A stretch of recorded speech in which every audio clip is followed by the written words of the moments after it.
Sorry for the troubling for last video.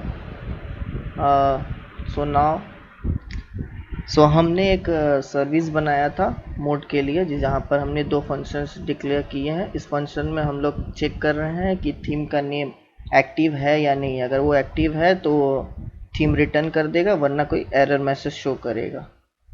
और दूसरे function में हम थीम सेट कर रहे हैं कि जो भी नेम का थीम आएगा उस थीम को हम यहाँ से सेट करके इस टाइम चेंज जिसे हमने इवेंट एमिटर बनाया है वहाँ से वैल्यूज़ का एमिट करके इस फंक्शन को हम लोग कॉल करेंगे कि उसे बताने के लिए कि इस थीम मतलब डार्क मोड या लाइट मोड जो भी उसका नेम होगा वो ये एक्टिव है अभी के लिए। ठीक है, इसके बाद हम एक डायरेक्टिव क्रिएट करेंगे।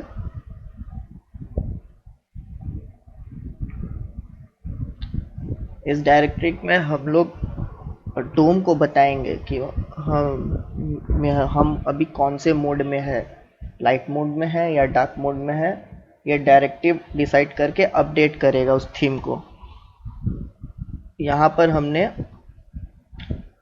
एक एलिमेंट रेफ को इंपोर्ट किया है और उस सर्विस को इंपोर्ट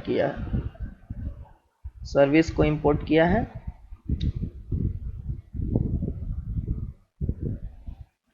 और हमने एलिमेंट रेफ को इंजेक्ट कर लिया और सर्विस को इंजेक्ट कर लिया कंस्ट्रक्टर में। नाउ हम लोग ngOnIt में हम लोग उस सर्विस में उस फंक्शन को कॉल करेंगे, गेट एक्टिव थीम को। वहाँ से कॉल करने पर अगर कोई थीम एक्टिव हुआ तो उस एक्टिव थीम को हम लोग अपडेट कर देंगे, जो बाय डिफ़ॉल्ट लाइट मोड ही रहेगा अंटिल जब तक हम लोग उसे डार्क मोड पे ना करें। अगर ये इफ़ कंडीशन अगर नहीं होता है तो वो क्या करेगा, यहाँ पर हमने एक सब्सक्राइब मेथड लिया जैसे हमने बताया था लास्ट वीडियो में कि इवेंट एमिटर से हम लोग उसके वैल्यू को इमिट करके या सब्सक्राइब करके गेट कर सकते हैं। तो हम इस सर्विस से उस टाइम चेंज इवेंट एमिटर को कॉल कर रहे हैं, जहाँ पर हम उसे सब्सक्राइब करके उसके वैल्यू को, थीम को हम लोग गेट कर रहे हैं और उस थीम को हम लोग अपडेट यानी इस फंक्शन में ट्रांसफ़र कर रहे हैं पैरामीटर के तौर पर। तो उस पैरामीटर के तौर पर हम लोग ने यहाँ पर एक फॉर लूप चलाया है जो उसकी प्रॉपर्टीज़ का है, जो हमने वहाँ पर डिक्लेयर किया है। यहाँ डार्क मोड के प्रॉपर्टीज़ को एक एक करके हम उसके प्रॉपर्टीज़ को अपडेट कर रहे हैं। एलिमेंट रेफ जो हमें एक मेथड देता है इवेंट नेटिव एलिमेंट बोल के, जो स्टाइल हमें देने की सुविधा देता है। और उसके सेट प्रॉपर्टी पर हम लोग ने उसके की यानी इस ऑब्जेक्ट को और जो भी प्रॉपर्टी आ रहा है उसे हम लोग 1 by 1 असाइन कर रहे हैं इस अपडेट थीम के तौर पर। नाउ हमें एक कंपोनेंट बनाना पड़ेगा जहां पर हम इस पेज का सभी डिज़ाइन लिखेंगे। कंपोनेंट बनाने के लिए भी सेम कमांड nggc जो मैंने बना के रखा है डार्क मोड के नाम पर, जहाँ पर मैंने एक HTML डिक्लेयर किया है। HTML में एक कंटेनर लिया है जहाँ पर ऐप थीम जो उस डायरेक्टरी का सिलेक्टर है, जैसे आप देख सकते हैं डायरेक्टिव ये रहा। इस सिलेक्टर को मैंने उसके HTML में भेज दिया है, मतलब कि इस कंस्ट्रक्टर इस डीप के अंदर जो भी रहेगा अगर हम उसे डार्क मोड में ऑन करते हैं तो उसका भी स्टाइल चेंज हो जाएगा, मतलब डार्क मोड के तौर दिखने लगेगा वो। सो हमने यहाँ पर एक टाइटल लिया है और एक टोगल लिया है।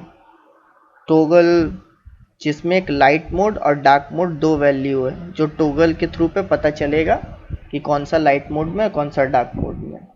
और ये उसका इनर डिव है। इनर डिव में हमने कुछ वैल्यूज़ लिए हैं ताकि वेबसाइट थोड़ा अट्रैक्टिव लगे। और यहाँ पर हमने क्लिक फंक्शन लगाया है टोगल बोल के। अब उसके ts फाइल पे हम लोग काम करेंगे। यहाँ पर हमने सर्विस इंजेक्ट किया है, जिस सर्विस पे हम लोग जिस मेथड को कॉल करेंगे।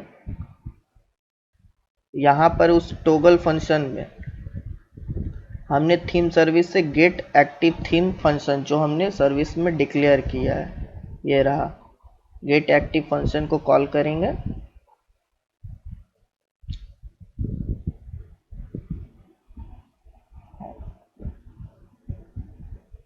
यहाँ पर हमने एक कंडीशन लगाया है, इफ एक्टिव डॉट नेम, यानी नेम में जो भी डार्क मोड या लाइट मोड होगा, तो हमने यहाँ कंडीशन लगाया if active dot name light mode में रहता है तो हम उसके सेट थीम को डार्क कर देंगे। यहाँ से हम लोग उसके नेम में डार्क भेज दे रहे हैं। जैसे कि हमें पता है बाय डिफॉल्ट वो लाइट ही रहता है, एल्स वो लाइट रहेगा। ठीक है। अब हमें यहाँ से थोड़ा CSS कॉन्फ़िग करना पड़ेगा इस कंपोनेंट को। यहाँ पर जो भी बैकग्राउंड, उस कंटेनर का जो भी बैकग्राउंड या कलर आएगा वो डायनेमिक आएगा, और उसका इनर डीप का भी बैकग्राउंड और कलर डायनेमिक ही रहेगा। और डायनेमिक के तौर पर अपना खुद चेंज होता रहेगा। जैसे आप देख सकते हैं यहाँ पर कंटेनर फ्लूइड जो मैंने लिया है, यहाँ पर क्लास, उसे मैं कॉन्फ़िग कर रहा हूँ, थोड़ा पैडिंग दे दिया हूँ, और बैकग्राउंड कलर जो भी है वो मैं जो अपने डार्क मोड में ये डाला हूँ, background background, primary on primary, light mode में वही यहाँ पर भी आ रहा है।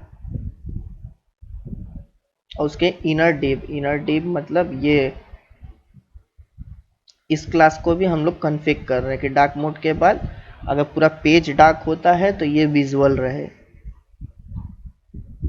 उसका भी बैकग्राउंड और कलर हम लोग डायनेमिक सेट कर रहे हैं, जैसे आप देख सकते हैं।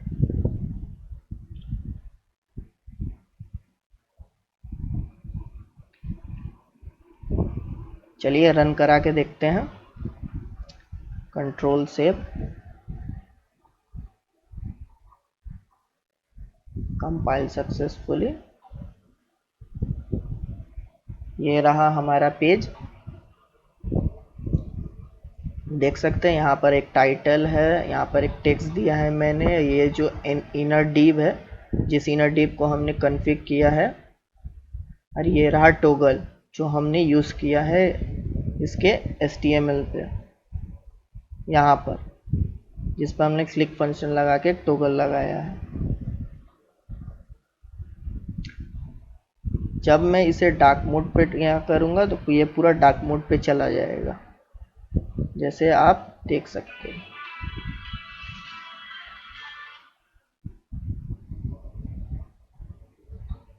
देखिए पूरा पेज डार्क मोड पे चला गया। वापस से लाइट मोड में करेंगे तो लाइट मोड में चला आएगा।